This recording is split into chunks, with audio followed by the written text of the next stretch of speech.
Welkom by die Ligpunt Kerk podcast. As Ligpunt gemeente is dit ons begeerte om God te verheerlik deur disippels te wees wat disippels maak en 'n kerk te wees wat kerke plant. Geniet hierdie week se preek.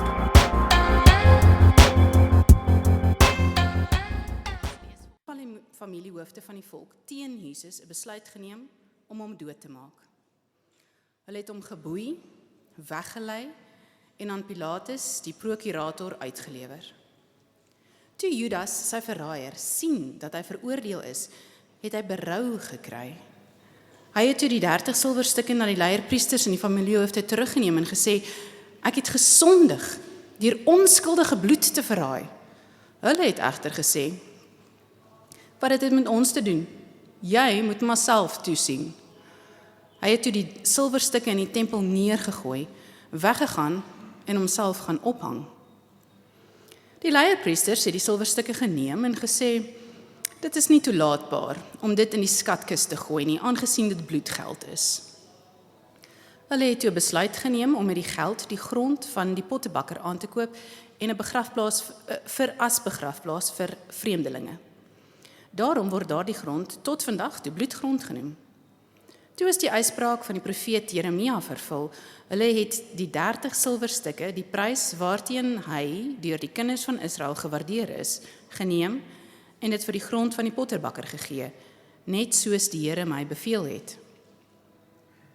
Jesus het voor die prokurator verskyn en die prokurator het hom gevra, is u die koning van die Jode? Jesus het gesê, u sê dit. Die hele tyd wat hy deur die leierpriesters en die familiehoofde beskuldig is, het hy niks geantwoord nie. Daarop sê Pilatus vir hom, hoor u nie wat hulle alles teen u getuig nie? Hy het hom egter op geen enkele woord geantwoord nie, sodat die prokurator uitermate verwonderd was. By elke fees het die prokurator die gebruik gehad om vir die skare een gevangene van hulle eie keuse vry te laat. Hulle het in daardie stadium 'n berugte gevangene aangehou met die naam van Jesus Barabbas. Toe die skare byeen was, het Pilatus vir hulle gevra, wie wil julle hê, moet ek vir julle vrylaat? Jesus Barabbas of Jesus wat as Christus bekend staan? Jammer. Want hy het geweet dat hulle hom uit naaiwer oorgelewer het. Terwyl hy op die regsbank sit, het sy vrou 'n boodskap na hom gestuur. Jy moet niks te doen hê met daardie regverdige man nie, want ek het vannag in 'n droom baie oor hom verduur. Die leierpriesters en die familiehoofde het die skare egter ooreed dat hulle op Barabbas moet aandring en dat hulle Jesus moet laat doodmaak. Die prokurator het hulle weer gevra, wie van die twee wil julle hê moet ek vir julle vrylaat? En hulle het geroep, Barabbas! Pilatus vra toe, wat moet ek dan met Jesus wat as Christus bekend staan doen?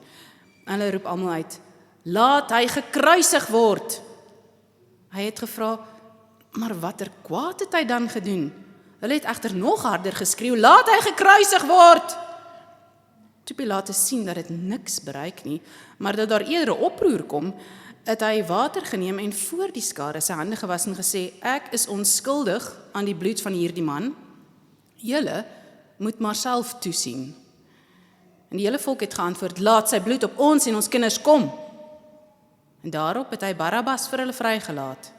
Maar Jesus het hy laat gesel en toe oorgelewer om gekruisig te word.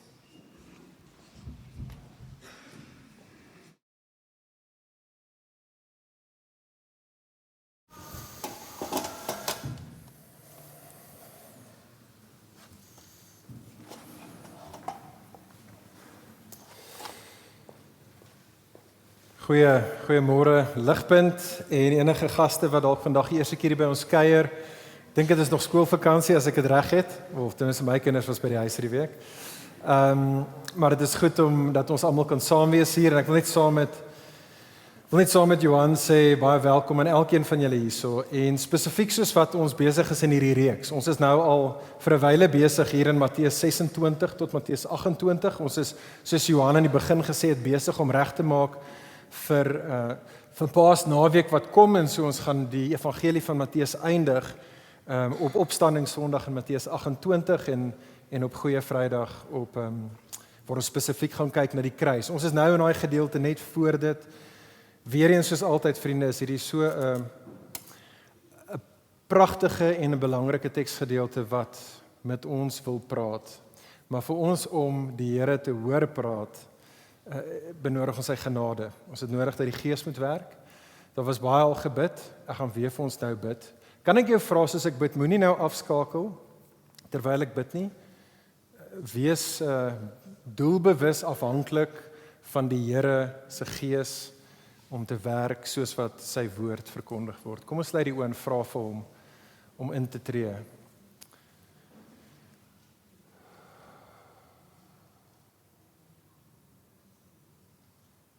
Vader, ons is meer behoeftig as wat ons op die beste van tye besef.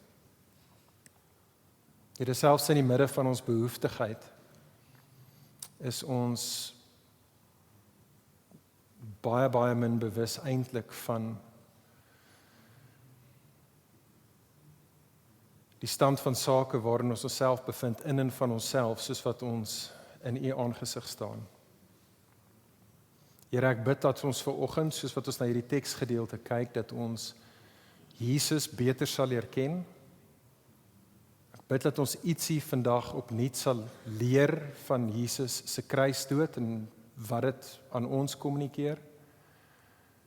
Maar o Vader, moet asseblief tog nie laat dit vir ons net intellektuele kopkennis bly nie. Ons bid dat ons hierdie Jesus sal ontmoet deur sy kruis, dat ons in verhouding met U sal staan en ons lewens sal gee as offers aan U.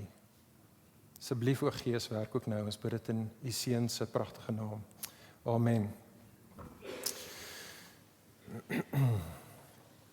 Vriende, dit is oor dink in die volgende paar weke is dit 'n internasionale rugby seisoen weer. Tyd vir Springbok rugby. Ek weet daar's 'n klomp van die ouens wat uitsien daarna. In Europa was dit nou al eintlik vir die laaste 2 maande het hulle al internasionale rugby gehad. Dit was die 6 nasies gewees. En die rede hoekom ek daarmee begin is 'n maand gelede was daar 'n artikel wat uitgekom het wat my oog getref het en net die opskrif gaan ek hier bo vir julle wys. Maar in die opskrif soos wat hulle nou daar besig was met die Six Nations rugby, dit was net voor die groot Ierland-Frankryk game, dis soos die groot game in die 6 nasies gewees. Net voor dit was hierdie artikel uitgekom. Ek lees vir ons die titel. Dit het gesê 3 key things for Crux Island versus France Six Nations match. Jammer ouens, ek gaan nie vandag oor rugby gesels nie. Maar ek wil wel hê dat ons net vinnig moet kyk na daai woordjie wat ons baie kere hoor, maar nooit regtig oor stop en oor dit reflekteer in die woordjie crux, wat daar in die sin is. Die woordjie in Afrikaans praat ons van crux, die crux van 'n saak. Nou, daai woordjie, as ek 'n definisie vir dit moet gee, beteken natuurlik die belangrikste aspek van 'n betrokke saak. Dit is wat die crux van 'n saak is, dit is die belangrikste aspek. Die crux is die kernpunt waarop alles anders te berus. Die crux is dit waarom alles anders te draai. Dit is wat die crux van 'n saak is. En ek weet nie of jy bewus is hiervan nie, maar die crux is 'n Latynse woord vir die kruis. Die woord crux beteken die kruis en die rede hoekom ten minste vir die laaste 2000 jaar hoekom ons in die weste, wanneer ook al ons praat van die belangrikste saak, dit waarop alles berus, dit waarom alles draai, hoekom ons eintlik sê die kruis van 'n saak, die crux van 'n saak, is want dit is hoe die kerk en eintlik die westerlike samelewing gedink het oor wêreldgeskiedenis. Alle realiteit uiteindelik berus op die kruis van Jesus. Alles uiteindelik draai om die kruis van Jesus. Dit is hoekom ons hier in die weste, ons tydlyne, alles op Jesus het. Alles is of voor Christus of na Christus, en in die lewe van Christus is die crux van Jesus se lewe die kruis. En wat ek wil hê ons vandag moet doen, soos dat vriende, ons almal eintlik behoort ons harte voorberei en regmaak vir Goeie Vrydag, wat net om die draai is vir ons, is ek wil hê ons moet vandag 'n klein bietjie nader staan en as dit ware met 'n vergrootglas net weer vir onsself afvra, wel, wat is die crux van die kruis? Wat is dit wat die kruis die kruks van wêreldgeskiedenis maak. Want ek dink dit is regtig wat Matteus in Matteus 27 in hierdie gedeelte wat vir ons gelees was, eintlik wil hê ek en jy moet ook verstaan en besef. So vriende, asseblief hou tog jou teksgedeelte byderhand. Nou, hou jou Bybel byderhand of jou teksgedeelte byderhand. Ons wil saam sien wat God vir ons hierso sê. Soos ons reeds genoem het vanoggend, ons is besig met hierdie reeks wat ons getitel het in Matteus 26 tot 28, die kruispad. En ons kyk hier na die laaste dae, selfs die laaste ure, soos wat Jesus op pad kruis toe is. Nou daar's 'n woordjie wat deur Matteus 26 tot 28 baie belangrik is. En dit was in Matteus 26 wat ons nou net mee klaar gemaak het, 9 keer herhaal. Ons het nie daarna eers verwys nie. Die woordjie wat 9 keer in die vorige hoofstuk herhaal was die woordjie oorgelewer of uitgelewer. Die idee dat Jesus word oorgelewer, uitgelewer. Dit is dieselfde woordjie wat ook in hoofstuk 26 beskryf wie Judas is. Hy is die verraaier. Daai woordjie is presies dieselfde woordjie, die een wat oorlewer of die een wat uitlewer. 9 keer in hoofstuk 26 het Matteus daai drom geslaan en ek wil hê ons moet sien hoe in ons gedeelte is dit nog steeds die groot drom wat hy hierso slaan. Kyk gou vinnig saam met my. Hou jou Bybel byderhand. sien jy daar in vers 1 van ons gedeelte? Die godsdienstige leiers, die familiehoofde besluit om Jesus dood te maak nou en om hom aan Pilatus uit te lewer, oor te lewer. Weer daar kry ons daai woord. Vers 3. Judas word die verraaier genoem, die een wat nou vir Jesus, weer eens die een wat vir Jesus uitgelewer het. In vers 4 bely Judas, hy sê ek het Jesus uitgelewer, ek het hom verraai, ek het hom uitgelewer. Dit word weer beklemtoon aan die einde van ons gedeelte, sien jy daar in vers 18, Matteus weer eens maak dit duidelik, hy wil hê ons moet besef, Jesus word uitgelewer, en aan eindig ons gedeelte, sien jy vers 25, die laaste gedeelte van dit, met Pilatus wat dan Jesus oorlewer, wees selfe idee oorlewer, om gekruisig te word. Vriende, die punt is duidelik. Die punt is, Jesus is volstoom op pad kruis toe. Daar's net een pad vir Jesus en dit is pad kruis toe. Alles werk saam om Jesus by die kruis te kry, dat hy kan gaan sterf. En die vraag wat ek wil hê ons vanoggend oor moet gesels is, maar hoekom? Hoekom word Jesus uitgelewer en is hy volstoom op pad kruis toe? Nou wat ons vandag na wil kyk is nie so seer bloot vanaf 'n menslike perspektief af hoekom moet Jesus kruis toe gaan nie, maar baie meer belangrik. Ons wil vanaf 'n goddelike perspektief af net weer eens onsself herinner oor hoekom God vir Jesus kruis toe stuur. En in hierdie storie wat ons na kyk vandag in Matteus 27 is daar 3 bewegings wat ek wil hê ons moet sien.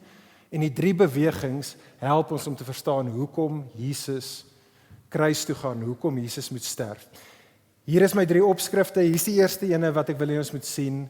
Kyk saam met my in die teksgedeelte vers 3 tot 10 vriende, die vervloektes.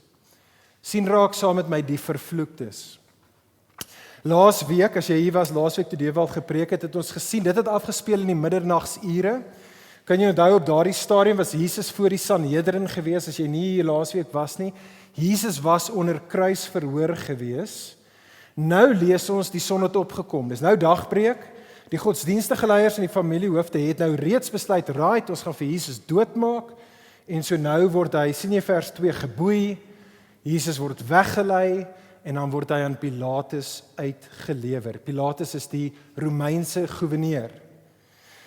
Nou sien raak, dis eers in vers 11, waar Jesus dan by Pilatus gaan uitkom. In vers 2 hoor ons, hy word uitgelewer, maar eers vers 11, wat hy aankom by Pilatus, dit is asof Matteus eers die kamera vat en hy skuif die kamera eers vanaf Jesus af, en hy skuif dit eers terug op 'n ander insident, wat ek en jy moet verstaan, anders dan gaan ons nie die Pilatus insident verstaan nie.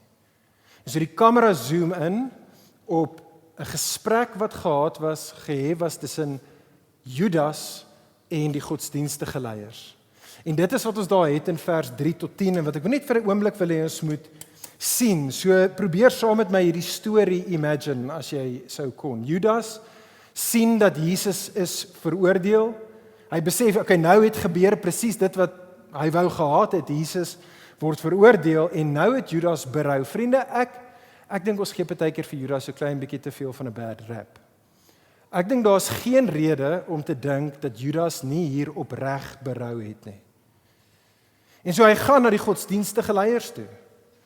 Judas gaan erken aan die godsdienstige leiers, hy sê, hoorie, ek het gesondig. Hy sê, ek het gesondig. Hy sê, hierdie 30 silwerstukke wat julle vir my in die vorige gedeelte wat ons gesien het, hierdie geld wat julle my betaal het vir Jesus, hier is dit, vat dit terug, ek wil dit nie hê nie. Wat sê die godsdienstige leiers? Hulle lag hom af. Hulle sê vir Judas, dis jou probleem, sorteer dit self uit. Dis letterlik wat hulle daar sê. Jou probleem, sorteer dit self uit. Dis wat Judas doen, hy sorteer dit uit, hy vat die muntstukke, hy gooi dit in die tempel en hy gaan pleeg selfmoord. Matteus vertel vir ons met die geld wat lê in die tempel, besef die godsdienstige leiers, hulle kan nie daai geld terug in die skatkis sit nie, so wat hulle doen is, hulle vat die geld, hulle gaan koop 'n veld wat aan 'n pottebakker behoort het, sê Matteus, en hulle maak dit 'n plek wat 'n begrafplaas gaan word vir vreemdelinge. Die woordjie daar vir vreemdelinge is vir letterlik vir die wat nie in verhouding met God staan nie, wat nie in 'n verbondsverhouding met hom is nie, die wat afgesny is van God. Hierdie raak 'n begrafplaas vir afgesnydes. Nou vriende, ek en jy het nodig om vir onsself te vra, wat gaan hier in die storie aan? En soos in die res van die Nuwe Testament, vriende, is dit so belangrik vir jou en vir my om te verstaan, ons kan nie die Nuwe Testament verstaan as ons nie die Ou Testament lees nie. En ek wil vir jou sê, dit is nog soveel meer belangrik wanneer dit kom by die evangelie van Matteus. Amper alles wat Matteus vertel, amper elke lyntjie of elke paragraaf ten minste, is hy besig om te riff off of the Old Testament. Hy is heeltyd besig om na die Ou Testament te verwys. En so ook hier, en die spesifieke ding hier in ons gedeelte, word gevind in daai woordjie in vers 4 wat Judas sê, as hy praat van die stort van onskuldige bloed. Vriende, ek weet nie of jy dit besef nie, maar die idee van wat moet gebeur wanneer onskuldige bloed gestort word, is 'n baie groot tema in die Ou Testament. Waar begin dit? Genesis 4, Kain en Abel, Kain wat sy broer Abel se onskuldige bloed stort, God wat vir hom sê, jy is vervloek. Maar spesifiek hier in Matteus 27, is dit wat Matteus in gedagte het, is 'n reeks tekste in die Torah, in die wet, wat spesifiek gepraat het oor wat moet gebeur met die wat onskuldige bloed stort. Ek gaan dit net vir ons lees, ek gaan nie julle nou verduidelik nie, want ek wil hê, ons moet net 'n idee kry vir die agtergrond waarin Matteus hierdie insident vir ons vertel. Kyk saam op die skerm, Eksodus 23 vers 7, word daar gesê, hierdie is alles uit die wet uit, hierdie is wat moet gebeur as onskuldige bloed vloei. Die onskuldige en die regverdige moet jy nie om die lewe bring nie, want ek sal die een wat skuldig is daaraan nie regverdig verklaar nie. Deuteronomium 19 vers 10, indien onskuldige bloed vergiet word, sal daar op die een wat dit vergiet het, bloedskuld op daardie persoon rus. Daardie skuldige of skuldiges vers 13 moet uitgeroei word, sodat dit kan goed gaan met die volk. Numeri 35 vers 31, verder sê die wet, julle mag nie vrykoopgeld aanvaar vir die lewe van 'n moordenaar wat ter dood veroordeel is nie, want hy moet beslis sterf. Vers 33, vir die land word nie versoening gedoen vir die bloed wat daarin vergiet is nie, behalwe deur die bloed van hom wat dit vergiet het. Deuteronomium 27 vers 25, vervloek is die een wat 'n omkoopgeskenk aanvaar om onskuldige bloed te stort. Vriende, hoor asseblief tog mooi, dit is wat aan die afspeel is in ons gedeelte in Matteus 27 vers 3 tot 10. Vriende, Judas besef, hy staan onder die regmatige oordeel van God. Judas probeer dit ontduik, maar hy kan nie. Oordeel moet geskied en dit geskied. Ek persoonlik dink die rede hoekom hy selfmoord pleeg, sy lewe neem is, want dit is wat die wet vereis. Daar's geen uitkomkans vir jou nie. As jy dit nie kan beredder nie, dit is nodig dat 'n lewe vir 'n lewe geneem moet word. Ek dink dit is hoekom hy selfmoord pleeg.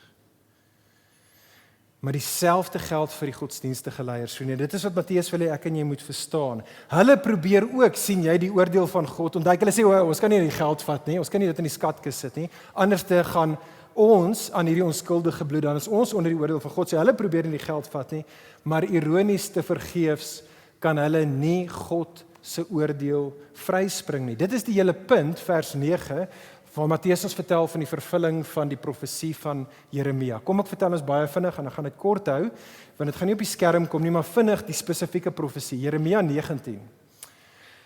Die Here sê vir die profeet Jeremia, luister, my land is afvallig, my mense is goddeloos, hulle aanbid die afgode. Jeremia gaan koop by 'n pottebakker 'n kruik. En dan vat jy daai kruik, dan stap jy na die potskerf ingang toe by die stad. So daar's hierdie een ingang by die stad van Jerusalem, genaamd die potskerf ingang. Jy kan dit gaan lees in Jeremia 19. Dan vat jy daai pot, jy vat daai kruik en voor almal gaan gooi jy dit neer, laat dit in skerwe spat.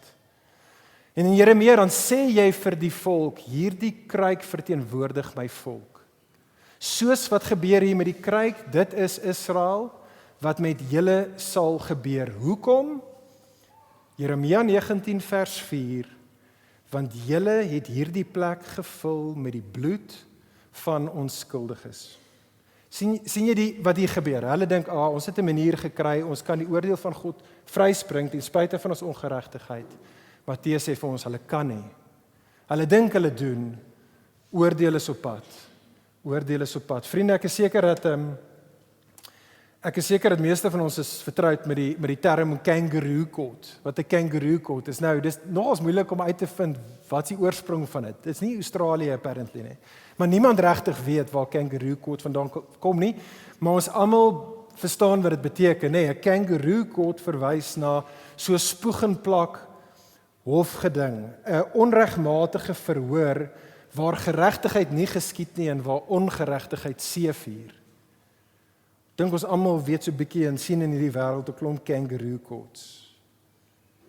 Vriende, die punt is, dit is presies wat in die vorige gedeelte afgespeel het.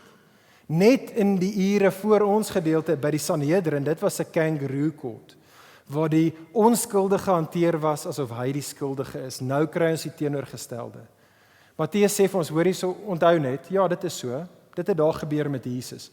Maar daar's die ware regter, daar is die goeie regter. Reg en geregtigheid sal geskied.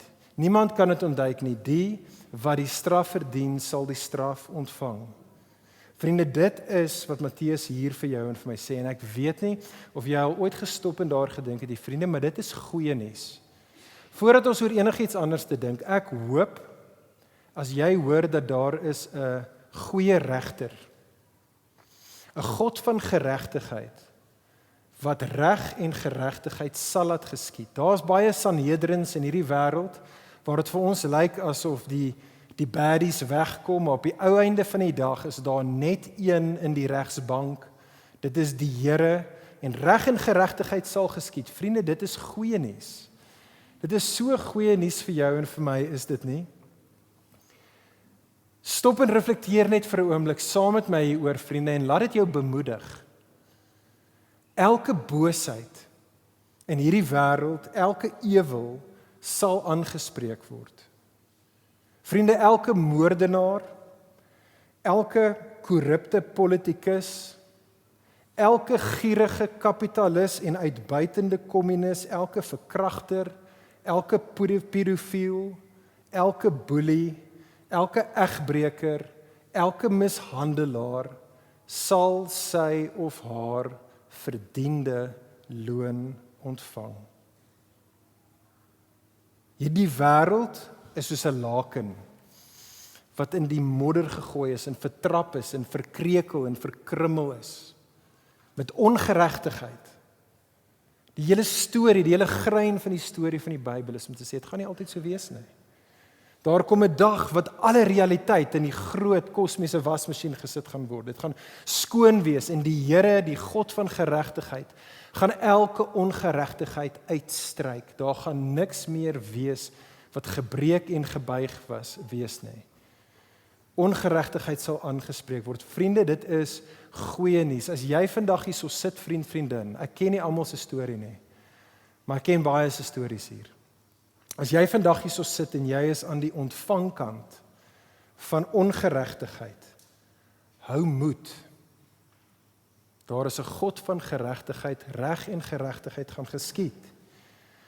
Hou moed en bly die regte ding doen. Dit is wat die Nuwe Testament, veral 1 Petrus, die boek 1 Petrus sê vir ons, ja, daar is ongeregtigheid, daar's 'n regter wat kom, hou jy moed, bly die regte ding doen, wag op die Here, wag vir hom, reg en geregtigheid sal geskied, maar, vriende, natuurlik, behoort dit ook vir ons dan te kom met 'n waarskuwing, sekerlik, want as God alle ongeregtighede gaan aanspreek, is die vraag vir elkeen van ons, maar wat van jou en my ongeregtigheid? Nie net ander se ongeregtigheid nie net die groot goeters daar buite nie, maar ook die ewels en die boosheid wat ek en jy pleeg in hierdie wêreld. Wat van ons ongeregtigheid? Vriende, die Bybel is eens daaroor, die Nuwe Testament is eens daaroor, Romeine 2 vers 1, sê die volgende, wie ook al jy is, Romeine 2 vers 1, daar is vir nie een van ons enige verontskuldiging nie. Romeine 2 gaan aan om te sê, niemand van ons gaan op die dag wanneer ons staan in die groot regskamer voor die regter, gaan nie een van ons kan kom met 'n goeie plan of 'n storie nie. Paulus sê in Romeine 2, niemand van ons gaan sê, maar God, ek het nie regtig geweet nie. Hy sê nie, jy het geweet, en in ons harte was die wet geskryf. En niemand van ons wat sê, hoorie, maar ek's baie godsdienstig gewees, dit gaan my van die hoek af kry nie. Paulus sê, dit gaan nie. Almal van ons, Romeine 3, almal van ons skiet kort aan die geregtigheid van God. Daar's niemand wat regverdig is nie. Nee, nie eers een nie. Vriende, ons het nodig om dit net weer te hoor. Ons het nodig om die waarskuwing te hoor. Soos Judas kan ek en jy nie vir ons eie sondeskuld betaal nie. Daar's niks wat ek en jy kan doen om ons sondeskuld af te betaal nie. Soos die godsdienstige leiers, vriende, is daar geen slim plannetjies, geen technicalities. Julle weet ons baie keer met SARS maak, ons kry hierdie kreatiewe maniere wat ons die wet kan ontduik. Dis in 'n mate wat wat hierdie godsdienstige leiers met God se wet probeer maak, dit werk nie. Daar's geen slim plannetjies wat ek en jy kan maak om onsself off the hook te kry nie. Nee, Romeine 6 vers 23, die loon van die sonde is die dood. Dit is die begrafplaas vir die wat afgesny is van God af. En so die vraag dan vir jou en vir my is, wat staan ons te doen? As ek en jy kort skiet aan die geregtigheid van God, en as daar niks is wat ons in en van onsself kan doen nie, wat staan ons te doen?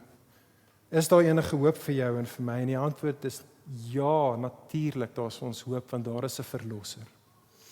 So kyk saam met my na vers 11 tot 14. Vriende, ons het gekyk in vers 3 tot 10, het ons daar gesien die vervloektes, maar sien raak in vers 11 tot 14 die verlosser. So die kamera skuif nou oor na hierdie gesprek, hierdie insident tussen Jesus en Pilatus. Pilatus in vers 11 vra die $1 million question. Hierdie is die groot vraag. Hy vra vir Jesus, Jesus, is u die koning van die Jode? En Jesus amper frustrerend antwoord hom op 'n baie vaag manier. Jesus sê vir hom, u sê dit. Jesus, hier is jou geleentheid. Come on. U sê dit. Soort van ja, soort van nee, is nog steeds 'n bietjie vaag.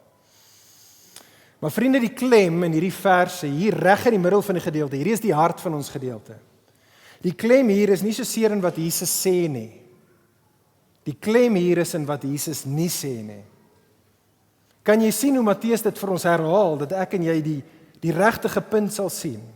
Vers 12, soos die godsdienstige leiers Jesus vals beskuldig, sê Matteus, hy Jesus het niks geantwoord nie.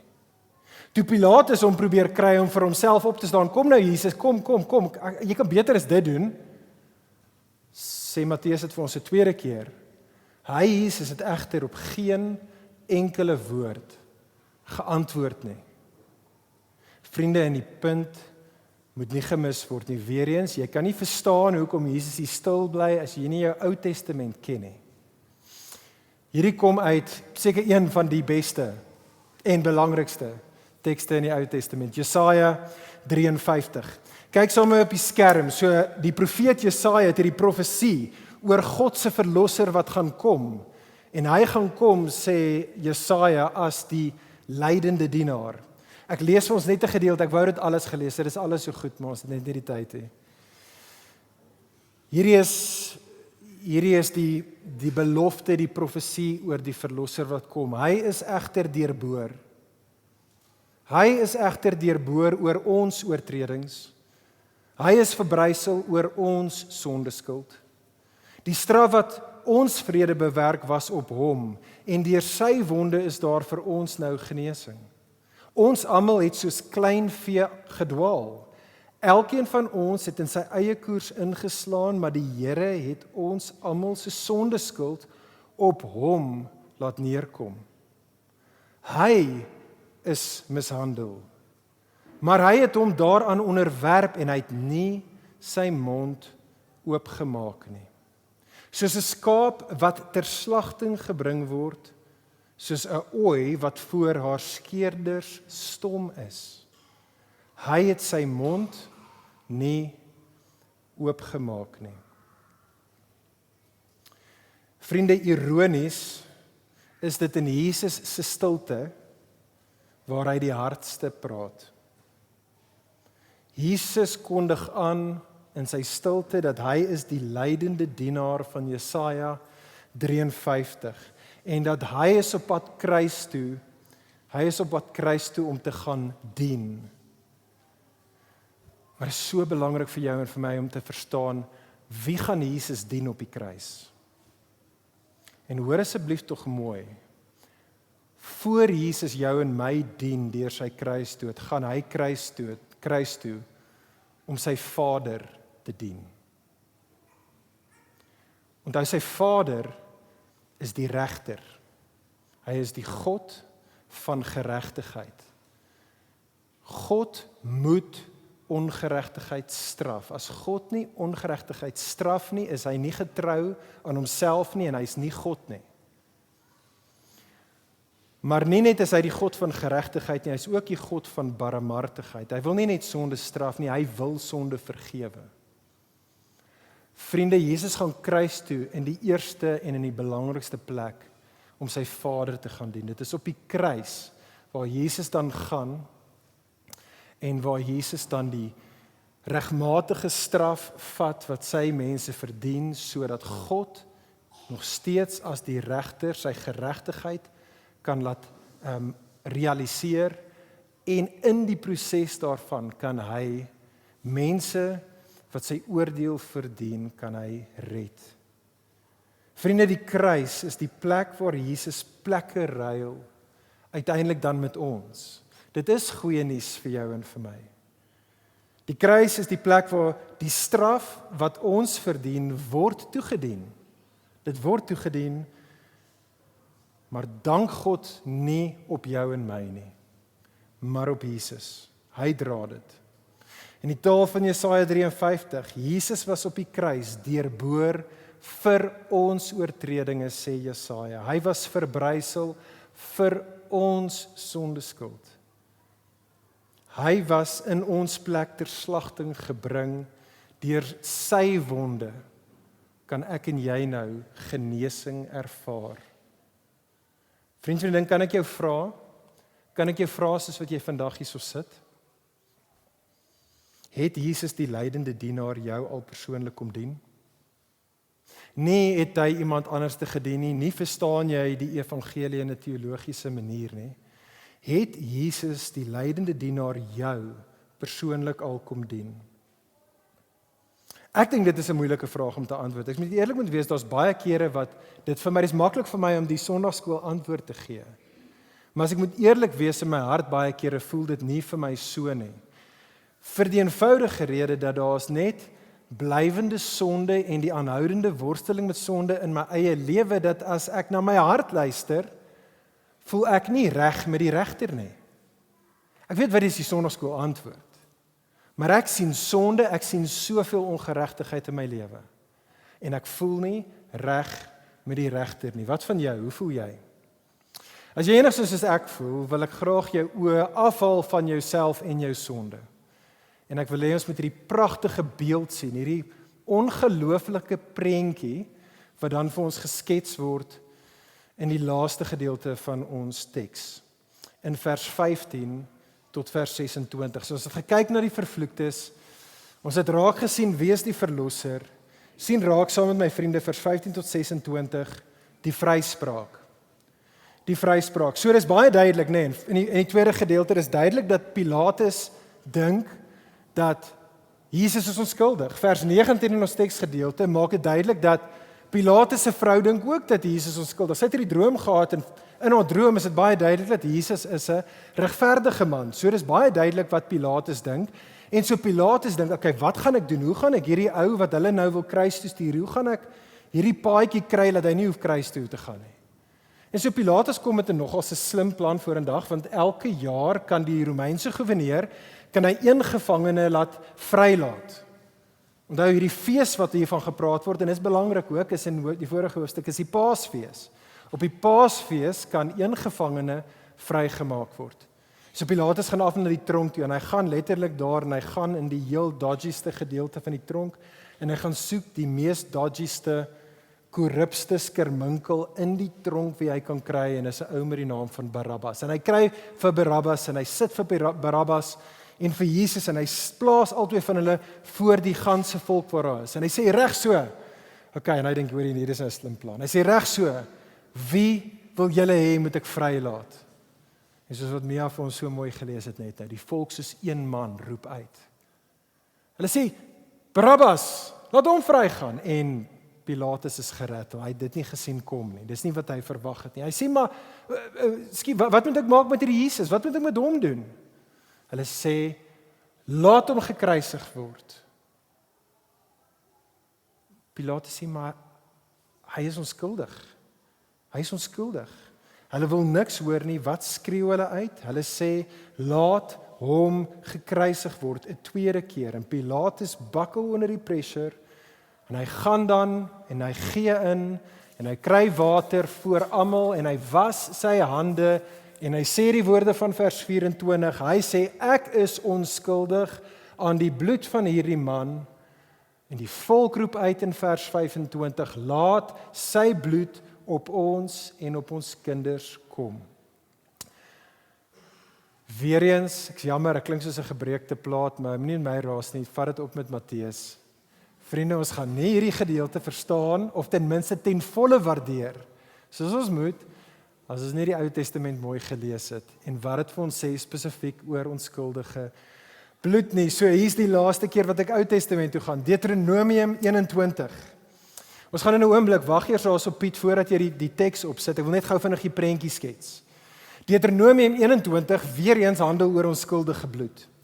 En dit sê dat wanneer daar 'n Israeliet is wat 'n dooie lijk op 'n dooie lijk in 'n veld afkom, dan moet die leiers en die familiehoofde van die volk met daardie dooie lijk vat. Hulle moet buite die stad gaan en hulle moet saam met hulle 'n vers vat, 'n jong kalf. Moet hulle saam met hulle buite die stad vat. Dan moet hulle na 'n rivierstroompie toe gaan en daar voor die hele volk met die dooie lijk, met die vers, met hierdie jong kalf, moet die priesters dan gaan en die nek breek van die vers. En die priesters en die familiehoofde moet water uit die stroom uitvat, hulle moet hulle hande was oor die nek van die vers. En dan moet hulle die volgende gebed aan God bid. Deuteronomium 21 vers 7 tot 8. Hulle moet bid en hulle moet sê ons hande het nie hierdie bloed vergiet nie en ons oë het dit nie gesien nie. Skeld u volk Israel wat u verlos het kwyt, o Here. Laat die bloedskuld van 'n onskuldige tog nie op die volk Israel rus nie. Dan sal hulle van bloedskuld kwytgeskeld word. En vriende, hoor asseblief tog mooi, hoor asseblief mooi. Dit is wat afspeel hier in hierdie laaste gedeelte in Matteus 27. Jesus is nie net die onskuldige wat gaan sterf nie, maar Jesus is tergelykertyd die vers wie se nek gebreek word, sodat die bloedskuld kwytgeskel kan word. Nou verstaan mooi, ek is nie besig om te sê Pilatus is onskuldig nie. Ek dink Pilatus is skuldig. Pilatus dink ek nie weet wat eintlik hier afspeel en wat sy simboliek hier eintlik kommunikeer nie. Hierdie is eerder die punt en hoor baie mooi. Hierdie gebeure, vriende, is doelbewus daar vir jou en vir my om vir ons te sê, maar hoorie, die volk het 'n kans. Die volk het hier 'n geleentheid. Die volk is as dit ware by die kruispad. Hulle word 'n geleentheid gebied om anderste as Judas. Hulle het 'n geleentheid om anderste as die godsdienstige leiers. Het hulle 'n geleentheid om Jesus as die verlosser te ontvang. Hulle het 'n geleentheid om te sê hy is onskuldig. Hy behoort nie gekruisig te word nie en die storie eindig baie hartseer. Die volk is maar net soos Judas. Die volk is maar net soos die godsdienstige leiers. Almal roep uit. Hulle sê, laat sy bloed op ons en op ons kinders kom. Ons sal daai skuldbloed self dra. Thank you very much. Vriende, maar die vraag is vir jou en vir my, nie wat het Judas gedoen nie. Die vraag is in 'n mate nie wat het die godsdienstige leiers of selfs wat die volk gedoen nie. Die vraag vir elkeen van ons vanoggend hier is, wat maak jy met Jesus? Nie wat maak jou man met Jesus, of wat maak jou kinders met Jesus, of wat maak jou pa met Jesus, of jou werkskollega met Jesus nie. Vriendin, wat maak jy met Jesus?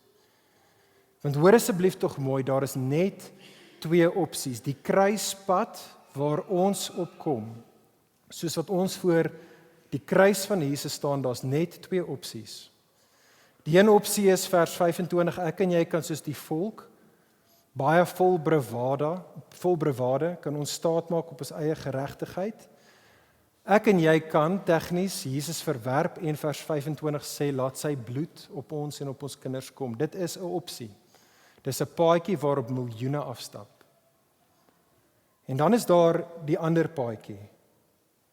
Ons kan ons ongeregtigheid bely. Ons kan amper wees soos wat die volk in Deuteronomium 21 gedoen het. Toe hulle daarso sê, laat hierdie vers sterf in ons plek. Ons kan ons ongeregtigheid bely. Ons kan Jesus as die verlosser, as die vers erken. En ironies, dan kan ons dieselfde woorde uitspreek van vers 25, maar nou bedoel ons iets heeltemal anders daarmee. Ons kan kyk na Jesus se kruisdood en ons kan vers 25 sê en ons kan sê, o God, laat Jesus se bloed tog op ons en ook op ons kinders kom. En so vriende, kom ons wees wys, kom ons kies die regte pad. En hierdie is hoekom ek jou regtig wil aanspoor om te doen.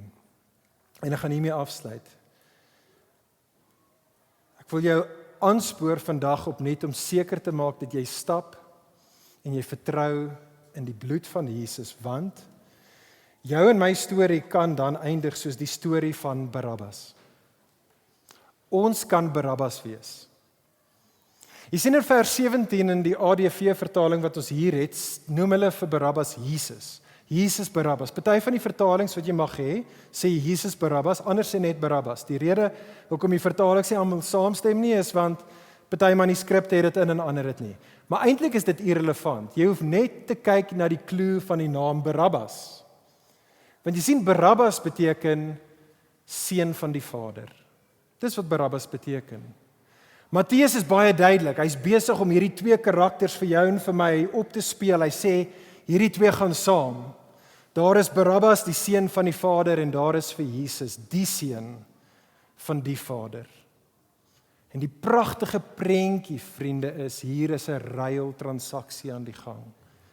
Hier is hierdie pragtige prentjie waar hy, die skuldige Barabbas, word nou hanteer soos die onskuldige, want die onskuldige Jesus gaan op die kruis hanteer word asof hy Barabbas is.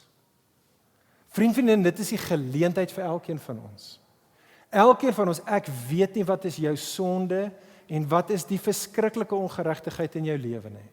Die Here weet dit en jy weet dit.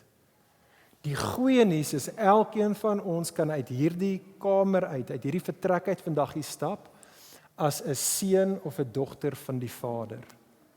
Ons kan nie uitgaan, vrygelaat, vrygespreek. Mag dit waar wees van elkeen van ons. Kom ek bid vir ons. Here Jesus, Lam van God, ons lydende dienaar, ons loof en ons prys U dat U lewe neergelê het, 'n man van smarte geword het vir ons. Vader, ek bid vir elke persoon wat hier is. Ek weet en besef dat ons party hier wat nog steeds hulle harte dalk verhard en eintlik maar sê, ek het nie vir Jesus nodig nie. Ag, o Heilige Gees, sal U elkeen van ons help dat ons nie op daai plek van waansin sal bly nie. Ek bid dat deur die Gees, dat U elkeen van ons, party vir ons vir die eerste keer vandag en vir ander van ons vir die soveelste keer, dat U ons oë sal rig na Jesus, soos wat ons tot die einde van onsself kom, en soos wat ons sien dat Jesus ons skuldige bloed uitgestort was vir ons. En so Jesus ons kom, ons wil dit kom bid. Ek wil bid namens almal hier en ek wil bid en sê, o Jesus, kom wees ons geregtigheid. God made him who knew no sin to be sin, so that in him we might now become the righteousness of God. O God, ons kyk na Jesus, ons kom kruip weg in hom en dit wat hy deur sy kruis gedoen het. En ons bid en vra, o Heer, maak ons mense wat nou sal dan lewe, meer op 'n manier in die lig van dit wat Jesus vir ons gedoen het, om U geregtigheid tentoon te stel in hierdie wêreld. Ons vra dit in die naam van Jesus en in die krag van die Gees. Amen. Dankie Poen. Vriende, kom ons staan en sing ons die laaste liedjie wat hier in ons harte insit.